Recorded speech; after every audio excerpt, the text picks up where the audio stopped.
কেউ বলতেছে ব্রেক ফেলেছে, আর কেউ বলতেছে মানে ছেলেটার বলে কিছু বলে দোষ আছে, সেই কারণে ওনাকে বলে ওনার মানে জিন গ্লাসে ওনাকে বিয়ে দিতে বাধা করছে। এখন সেই কারণে তারপর ওর বাবা মা বিয়ে দিচ্ছে, দেওয়ার কারণে গাড়ি এমনিতে যা মানে খালি বলে গাড়ি ঘুরে ফাঁকা রাস্তায়, রাত 2টার সময় তো কোনো গাড়ি নেই, গাড়ি ঘুরতে ঘুরতে গাড়ি যে খারাপ করে গেছে, কথা বলতে পারতেছে না, দাঁত করে গেছে,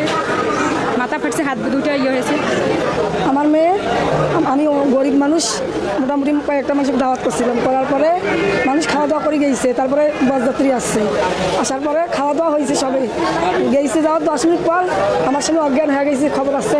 অ্যাক্সিডেন্ট হয়েছে, 3 জন মারা গেছে, আর আমার দুইজন বস্তির বাসে না, ওই জায়গায় নিয়ে গেল, বাসে কিনা বাসে আমার বোন, আমার বোনের ছেলে,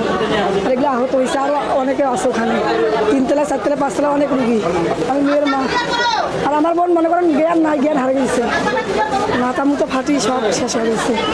জ্ঞান নাই, এগিয়ে ঢুকেছে, এসির রুমে ঢুকেছে। হাত ভেঙে গেছে, আমার বোনের হাত ভেঙে গেছে, আমার মা মৃত্যুর সাথে পাঞ্জাল হচ্ছে, আমার ছোটো ভাইও মৃত্যুর সাথে পাঞ্জাল হচ্ছে। আমি আমার বিয়ে শেষ করে বাসায় ফিরতেছিলাম, ফেরার পথেই এই দুর্ঘটনা। ফোন ছিল কানে, গাড়ির স্পিড ছিল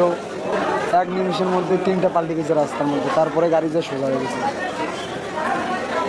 গ্লাসের ভিতর দিয়ে আমার নিজের চোখ দিয়ে আমি দেখছি, গ্লাসের ভিতর দিয়ে আমার বোন বনাই, আমার ভাগিনা ড্রাইভার বাইরে গেছে, আমরা সাইড দিয়ে কে যে কোন দিক দিয়ে বাইরে গেলাম আমি আর কিছু বলতে পারি, কারো জ্ঞান ছিল না, আমি ছাড়া আমার শুধু জ্ঞান ছিল, সবাইকে আমি তুলছি। আমার বন্ধু মারা গেছে।